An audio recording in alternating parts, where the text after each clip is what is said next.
Hello అండి.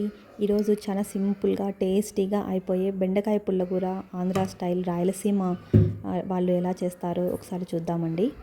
చాలా టేస్టీగా బాగుంటుందండి. వేడి వేడి అన్నంలో కలుపుకొని తింటే చాలా టేస్టీగా ఉంటుందండి.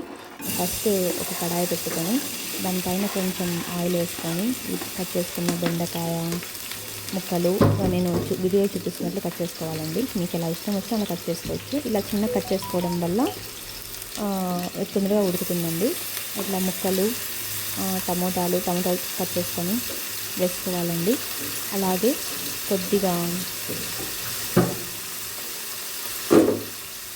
వేసుకొని బాగా కలిపెట్టుకోవాలండి.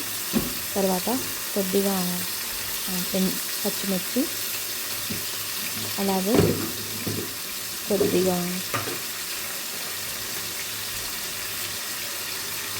పసుపు వేసుకోవాలండి. పసుపు వేసుకున్న తర్వాత కొద్దిగా చింతపండు వేసుకొని విసిల్ సరిపడా చింతపండు అండి. కొంచెం పుల్లగా ఉంటే తక్కువ వేసుకోండి, పుల్లగా లేకపోతే కొంచెం వేసుకోండి ఎక్కువగానే. చూడండి, నేను మా చింతపండు చాలా పుల్లగా ఉందండి, అందుకే కొద్దిగా వేసాను. అన్నీ వేసుకున్న తర్వాత బాగా అన్నీ కలబెట్టుకోవాలండి. నేను వీడియోలో చూపిస్తున్నట్లుగా బాగా అన్నీ నీట్గా గంట తీసుకొని బాగా నీట్గా కలిపెట్టండి.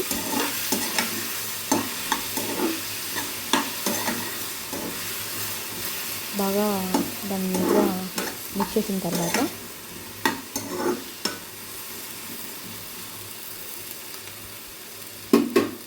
చాలా చాలా చాలా బాగుంటుందండి. ఇది రోటి పచ్చళ్ళలాగా కూడా చేసుకుంటారు, కానీ మా రాయలసీమ అయితే పుల్లగూర అంటారండి.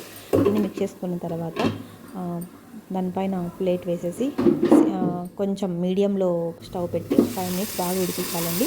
ఉడికించిన తర్వాత చూడండి, మధ్య మధ్యలో ఇలా మిక్స్ కలుపుతూ ఉండాలండి, మాడిపోకుండా. ఇంకా కొద్దిగా వాటర్ వేసి బాగా కలిపెట్టుకోవాలండి. బాగా కలిపెట్టి ప్లేటు మూసిపెట్టి ఇంకా కొద్దిసేపు ఉడకనివ్వాలండి. దాన్ని బాగా మగ్గనివ్వాలి. మీడియం ఫ్లేమ్లోనే ఉండాలండి గ్యాస్. అలాగే కొద్దిగా ఉప్పు, తగినంత రుచికి మీరు ఎలా తింటే అలా రుచికి తగ్గట్టుగా సాల్ట్ వేసుకొని బాగా మిక్స్ చేసి మళ్ళీ ప్లేట్ వేసేసి అలాగే 10 నిమిషాలు బాగా మగ్గనివ్వాలండి. చాలా బాగుంటుందండి. వేడివేడి అన్నంలోకి, మధ్యాహ్నం లంచ్ బాక్స్లలోకి చాలా బాగా తింటారు. పుల్లగా బాగుంటుందండి. మేమైతే బాగా తింటామండి రాయలసీమలో పుల్లగూరలు. ఇది బెండకాయ పుల్లగూర కానీ, వంకాయ పుల్లగూర కానీ, టమోటాల పుల్లగూర కానీ బాగా తింటామండి మేము. మా ఇంట్లో మసాలాలు ఎక్కువ తినరు, అందుకే నేను ఇలాంటివి ఎక్కువ ప్రిఫర్ చేస్తానండి, తాలింపులు కానీ పుల్లగూరలు కానీ. చూడండి, కొంచెం బాగా మగ్గినట్లుంది, బాగా మిక్స్ చేసుకోవాలండి.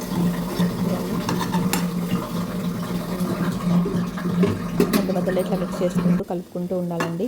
ఇలా బాగా మంచిగా మగ్గిపోయిన తర్వాత పప్పు గిత్త ఉంటుంది కదండి, పప్పు గిత్తతో బాగా స్మాష్ చేయాలండి. మీరు కావాలంటే మిక్సీకి కూడా వేసుకోవచ్చు. మిక్సీకి వేస్తే బాగా తొందరగా నున్నగా అయిపోతుంది. అలా కాకుండా ఇట్లా కచ్చా పచ్చాగా చేసుకోవాలండి. చూడండి, ఇట్లా కచ్చా పచ్చాగా చేసుకున్న తర్వాత ఒక గిన్నెలోకి తీసుకొని మళ్ళీ అదే కడాయి పెట్టుకొని దాన్ని తాలింపు పెట్టుకోవాలండి. నేను చూపిస్తున్నట్లు కొంచెం ఆయిల్ వేసుకొని కొద్దిగా 4-5 వెల్లుల్లి, తాలింపు ఇంకా వేసుకుంటాం కదండి పోపు దినుసులన్నీ, కొద్దిగా ఆనియన్స్, అలాగే కరివేపాకు, ఆవాలు, జీలకర్ర అన్నీ వేసి బాగా ఫ్రై చేయాలండి. బాగా ఫ్రై చేయాలి.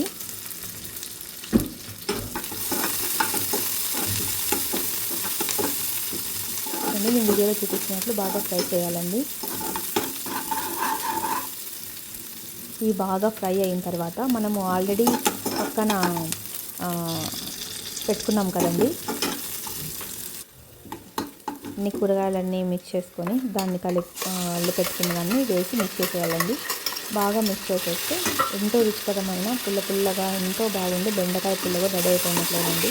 లాస్ట్లో గార్నిష్ కోసం కొద్దిగా కొత్తిమీర వేసుకోవాలి. చేసుకోండి. వేడివేడి అన్నంలో కొంచెం కొద్దిగా నెయ్యి వేసుకొని వేడివేడి అన్నంలోకి సర్వ్ చేసుకుంటే ఎంతో రుచికరమైన